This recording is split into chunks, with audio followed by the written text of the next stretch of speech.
আজকের জীবনে ১ম বার চুরি করে ধরা পড়ে গেলাম। ভিডিওটা দেখতে থাকুন। সো কিভাবে কি চুরি করলাম আর কিভাবে ধরা পড়লাম সেটা এই ভিডিওতে দেখাবো আপনাদের। সো গাইস আসসালামু আলাইকুম, সবাই কেমন আছেন?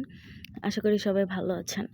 আজকে আমাদের খুব পেঁপে খেতে ইচ্ছা করছিল, কিন্তু আমাদের গাছে কোনো পেঁপে ছিল না। আশেপাশেও কোথাও পেঁপে ছিল না। তারপর আমি পোলাপাইনদের বললাম যে চল আজকে পেঁপে চুরি করে পেঁপে ভর্তা বানাবো। তো বলতে বলতেই আমরা চলে গেলাম কোথা থেকে চুরি করা যায়। তারপরে দেখি ওখানে একটা পাটখাতের কাছে পেঁপে আছে। আমি তো পেঁপে গাছের কাছে গিয়ে খুঁজতেছি কোনটা সবচাইতে বড়, যেটা বড় সেটাই আমি নেব। তারপরে খুঁজছি, পাচ্ছি না। তারপরে পিছনে একটা পিচ্চি বলতেছে যে ওইটা নাও, পিছন থেকে নাও, পিছন থেকে নিলে কেউ ধরা পড়বে না। তারপরে আমরা দৌড় দিছি ভাই, এমন জোরে দৌড় দিছি, দৌড়ে কি বলবো, অনেক জোরে দৌড় দিছি। দৌড় দিয়ে এক দৌড়ে বাসায় চলে আসছি। বাসায় চলে এসে আমাদের এখানে একটা মাচা আছে, মাচার এখানে পেঁপেটা রেখে দিছি।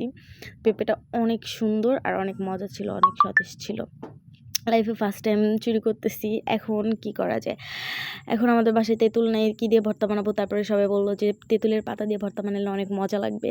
তো তেঁতুল যেহেতু নাই, তেঁতুলের ফ্লেভার তো আসতে হবে, সেজন্য আমরা তেঁতুলের পাতা চুরি করতে যাচ্ছি। আমাদের তো তেঁতুল গাছ নেই, তো পাশের বাসায় তেঁতুল গাছ ছিল। তেঁতুলের কচি কচি পাতা উঠাই নিচ্ছি। দেখছেন কত সুন্দর সতেজ তেঁতুল। তো এখন আমরা চলে এসেছি। এখন আমরা পেঁপেটা কাটবো। তো আমি পেঁপে কাটতে পারি না, তারপরে চেষ্টা করতেছি। পেঁপেটা ভালো করে ছিলে নিচ্ছি। পেঁপেটা অনেক কচি ছিল, এত কচি ছিল।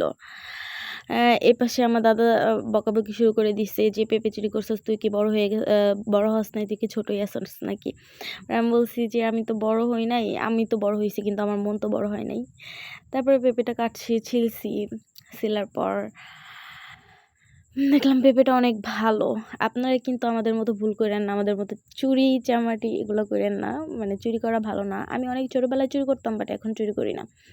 এখন অনেক বড় হয়ে গেছি, তো এখন যদি চুরি করি মানুষ কি বলবে? আবার বিয়েও দিতে হবে।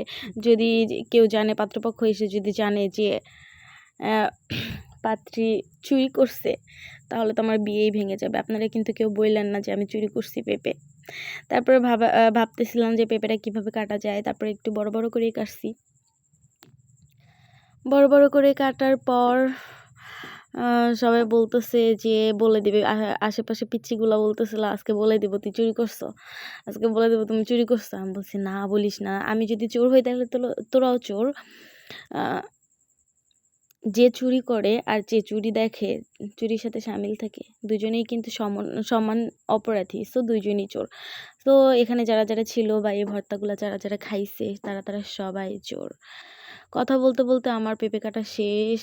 স্কিপে দেখানো হয় না এখানে কাঁচামরিচ, তারপর হচ্ছে তেঁতুলের পাতা, লবণ, এগুলা দিয়ে চটকায়ে ভালো করে রস বের করে তারপর আমি ঘামতেছিলাম অনেক। তারপর এখানে দিয়েছি হচ্ছে সরিষার তেল দিয়ে তারপর এখানে সামান্য একটু লেবু চিপটে দিছি।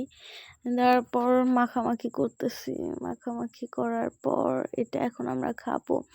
ভাই রে ভাই, এটা খাওয়ার পর যে এত মজা হয়েছিল, অনেক মজা হয়েছিল। অবশেষে একটু লেবুর রস তো চিপটেই দিতেই হয়। ভিডিওটা এখানে ঘোলা হয়ে গেছে। যাই হোক, আপনারা কেউ কিছু মনে করবেন না। এখান থেকে অনেক সুন্দর স্মেল আসতেছিল। আমি চুরি করে খেয়েছি, এটা আবার কাউকে বললেন না। যদি আমার এই ভিডিওটা যদি গাছালা দেখে, তাহলে তো আমাকে বেঁধে দেবে টেপে।